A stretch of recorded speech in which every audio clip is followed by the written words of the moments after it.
Ustedes que tarde tras tarde ya es una costumbre saber cómo anda el rumbo para sintonizarnos aquí, donde analizamos lo que pasa en el país y lo que pasa en el mundo. Y para ello siempre tengo la grata compañía de mis amigos, compañeros de trabajo, Juan Carlos Guerra y Marino Mendoza, que por cierto, Juan Carlos, comenzó hoy miércoles, don Marino Mendoza, por su pasarela, Qué bueno que exhibiendo sus llegaste. chaquetas blancas, mira, de lino linda. Buenas tardes, Marino, ¿cómo Qué estás? bueno Aparte que de hermoso. llegaste. Bueno. No, bienvenida porque tu ausencia se notó ayer. Sí. Hay una canción de Guasú Sabané, tu ausencia se me nota, se te nota, sí, se te nota. se te No me des nota. excusas porque tuve una situación de último momento en el día de ayer, pero todo bien. Y viste que Juan Carlos, mira cómo está el hombre. Juan Carlos está hoy Juan Carlos, deportista, no, contratado. contratado ya, Yo mínimo, coach. mínimo, coach De los de los Mets. Mets, De los Mets, de los de Mets, Nueva de los York. Mets. Yo soy fanático de los Mets, de los Yankees y de los Brooklyn Nets.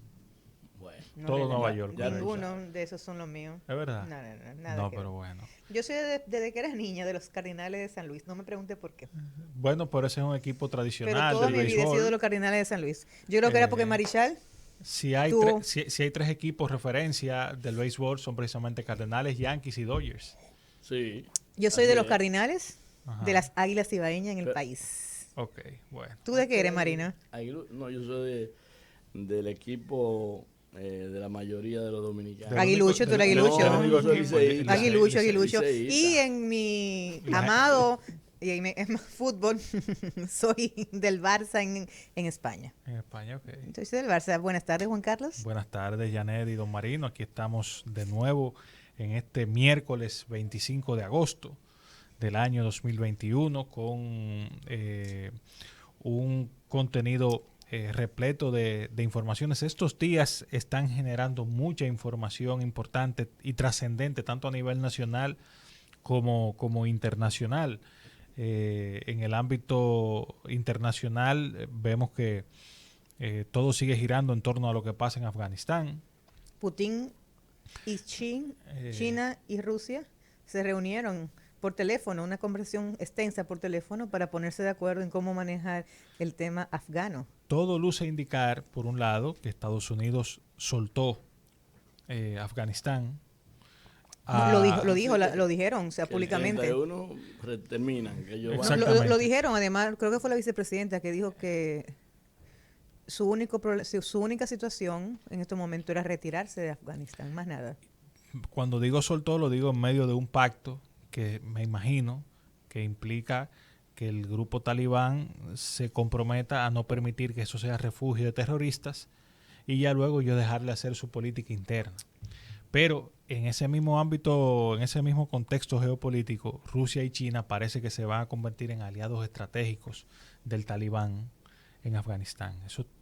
Parece que las cosas van girando hacia ahí. Pero la conversación que tuvieron los dos presidentes, tanto de Rusia como de China, Putin y Xi, es que para frenar el tema del terrorismo en Afganistán.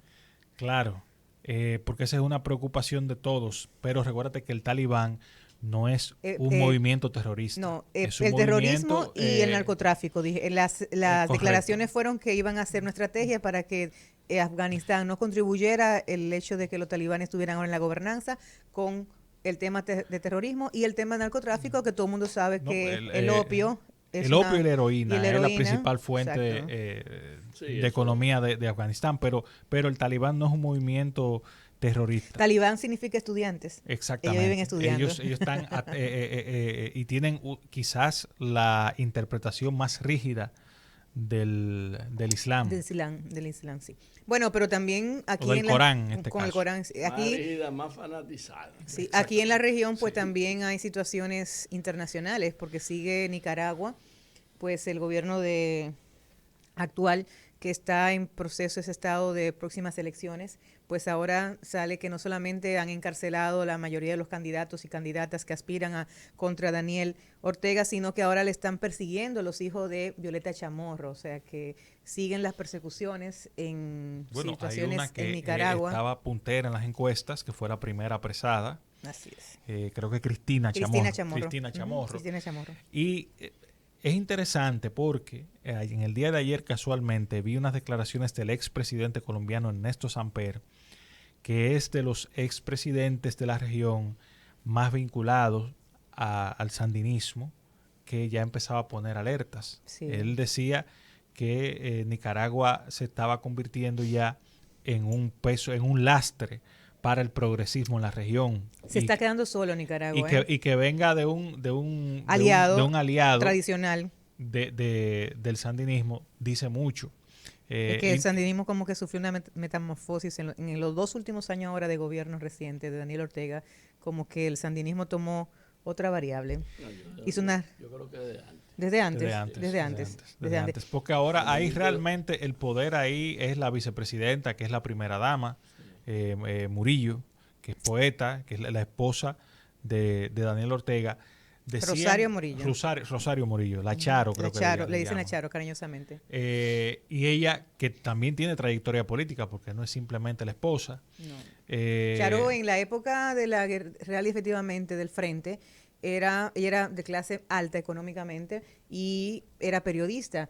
Y era la que se encargó de precisamente manejar todo el tema de comunicación y prestar sus casas y sus bienes a favor de la causa. O sea que es una militante conversa del Frente Sandinista. Y al parecer, parece que en el sandinismo no hay un relevo real y efectivamente, y hace que ellos intenten seguir tensando la cuerda. Y ahí puede generarse una situación más temprano o más tarde de inestabilidad política que implique un rompimiento en la región. Lo que pasa es que el sandinismo, yo no creo que, no voy a decir que evolucionó, sino simplemente se transformó, cambió para otra cosa. Es lo que digo, cambió. La línea sandinista originaria, hace rato que quedó atrás, porque cuando en el 79 entró el sandinismo a gobernar,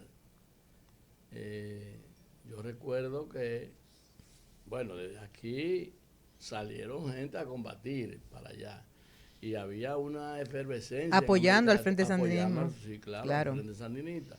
Peña Gómez era muy aliado. Sí, y hubo una resistencia latinoamericana, una lucha en contra de lo que era el régimen de Somoza. Entonces, el sandinismo, después que volvió en su segunda etapa, que a partir del 2006, Daniel Ortega, exacto, que vuelve al poder. El Ortega que llegó ahora es la negación del que estaba. Sí, sobre todo la negación del que cogió los fusiles para luchar contra Somoza. Claro, la negación del que estaba. Sí.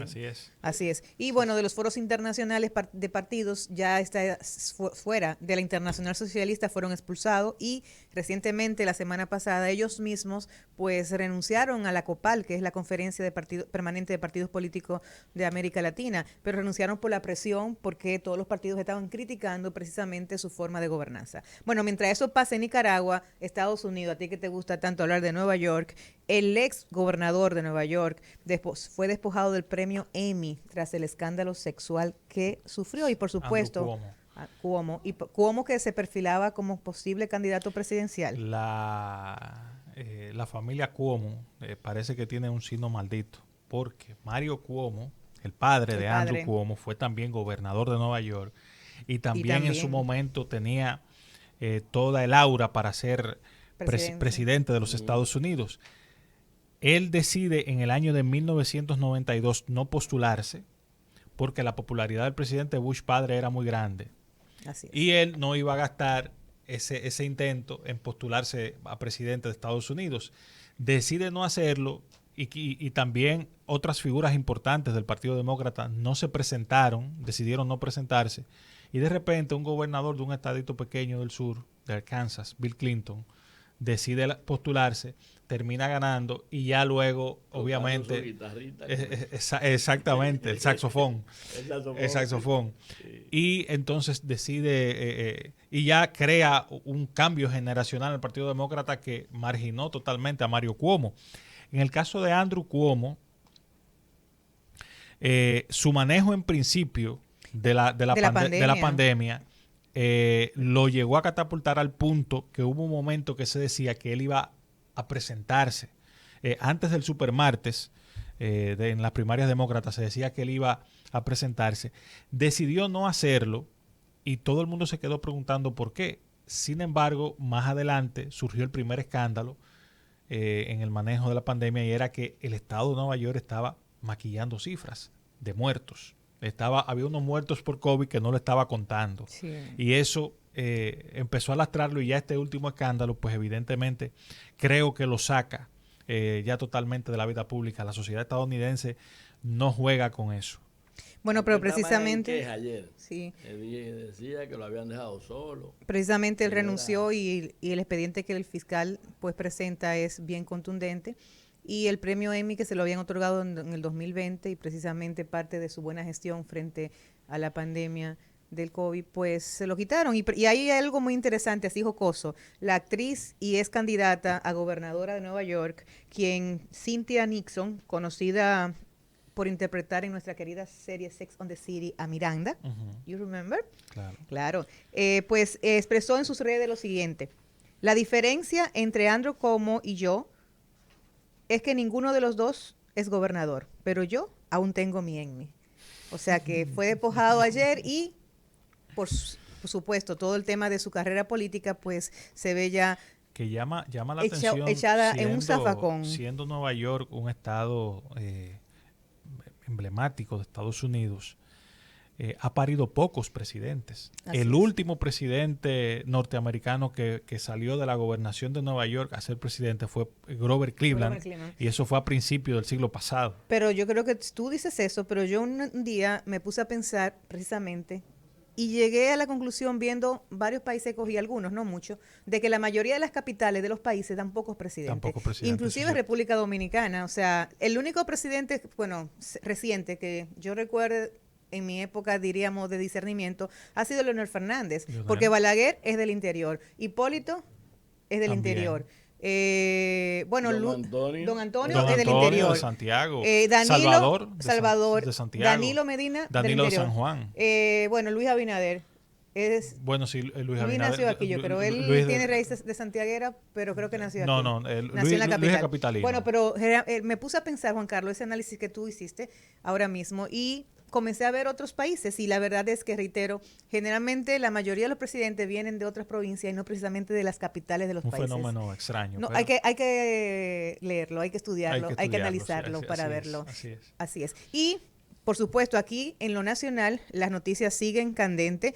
Yo estuve hoy precisamente en la Junta Central Electoral, donde el Pleno pues presentó a toda la dirigencia de los partidos políticos, a la sociedad en sentido general, pues dos propuestas de su capacidad o facultad de iniciativa legislativa, dos propuestas a reforma de dos leyes, la ley de partidos políticos y la ley electoral. Fueron entregados a todos los partidos políticos y a las personas que estaban presentes, pues, copia de esta propuesta, tanto en CD como en libro. Y tiene cosas muy interesantes que en lo adelante, cuando llegue al Congreso, sé que será, pues, temas a debatir. Pero lo cierto es que el año pasado, las elecciones pasadas, dieron como experiencia que los dos regímenes que rigen en el entorno electoral, pues tenían algunas deficiencias que eran buenas de corregir, que era oportuno corregir. Y de eso se trata estas dos piezas, y esperamos más adelante, pues en este mismo espacio, Juan Carlos, debatir algunas de estas propuestas de reforma a ambas leyes. Es que aquí hay que hablar, cuando se habla de... Y aquí tenemos un experto para hablar de ello. Electoral. Fue fundador del Tribunal Superior Electoral. Excúseme, compañero, como dice un amigo mío. Aquí hay un experto en materia electoral y, como dice Juan Carlos, fundador del Tribunal Electoral, que es nuestro querido Marino Mendoza. Sí, pero lo de experto no, porque el conocimiento no deviene de la experticia es por el tiempo, la experiencia. Sí. Bueno, entonces, pero realmente cuando tú analizas la legislación electoral nuestra, que no es desde ayer que viene. La primera ley electoral, yo creo, fue en 1844. La primera regla electoral. Y de ahí se vino saltando. Luego de la independencia. Sí, y de ahí hemos venido saltando. En el 62 se modificó una ley electoral, se estableció una ley electoral. En el 60 y luego en el 62. Años después, porque así es que hemos estado. 20 años después vino la ley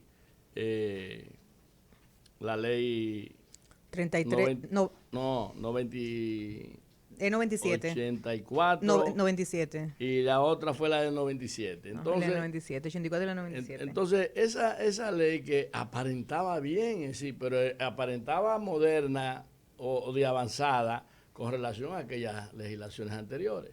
Pero realmente nosotros no nos hemos sentado a estructurar un código electoral que organice y que rija todo lo que es el sistema electoral, que involucra a los partidos, que ponga reglas a los partidos, que ponga reglas a los políticos. Es decir, no tenemos una codificación de nuestra legislación electoral.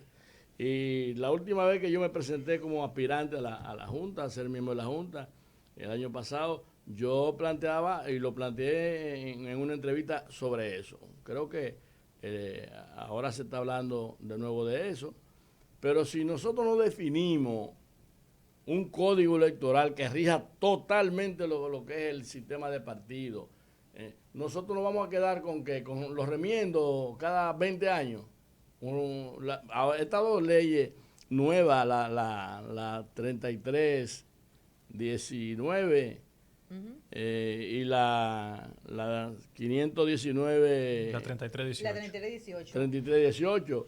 Es decir, esas legislaciones son, pues yo duré 8 años en la Cámara de Diputados y cuando yo llegué estaba la ley de partidos políticos. Sí, Ya, duró 20 años. Tenía como 15 años. Aunque y yo salí de ahí Gardel y decía siguió. que 20 años no es nada. Bueno, entonces, ¿qué pasa? Nosotros tenemos que aprovechar la coyuntura si vamos a hacer las cosas con miras al futuro y organizarnos a futuro con este tema. Tenemos que revisar y hacer un código que realmente conduzca el desenvolvimiento político por otros senderos que no son los que hemos visto. Aquí la política nosotros la tenemos... Todos lo politizamos. Todo. Y no le damos profundidad ahí, a nada. Ahí sí cabe bien aquello de que dicen que el que hace la ley, hace la trampa. Ajá. ¿Qué pasa con las leyes de partidos y la ley electoral? ¿Qué la hacen los políticos? Entonces los políticos, cuando hacemos esas leyes, en la teoría empezamos a plantear cosas transformadoras para el discurso porque se ven bonitas, pero a la hora de aprobar la ley la queremos aprobar mutilada. Sí, hacemos un vestido que nos sirva, que no nos quede muy apretado, pero tampoco muy porque, holgado. Porque exactamente. Esa es la verdad. Y entonces, fíjese que la ley de partidos, que tiene muchas cosas transformadoras, se fue con muchos gazapos y con muchas contradicciones. Y allá iba. Entonces, había muchas de esas cosas que los propios políticos contribuimos a desmontarlas a través de sentencias. Porque es muy bueno hablar del financiamiento público a las campañas electorales, de los controles a los financiamientos.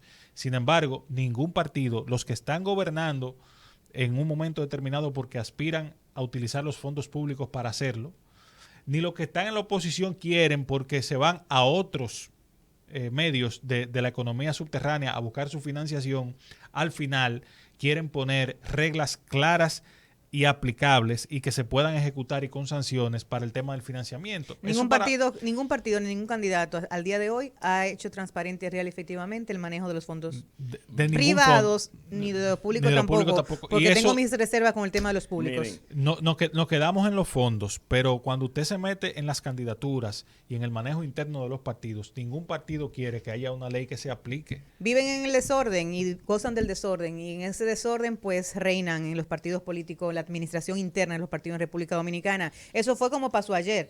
El Congreso no hubo quórum para aprobar la extensión del estado de emergencia. Sin embargo, de manera mágica, se abrió otra sección, se levantaron las manos, se aprobó y pasó el palé. Como está pasando en estos momentos, vamos a una pausa, pero no se mueva, que regresamos en breve aquí, tomando el rumbo. Rumba 90.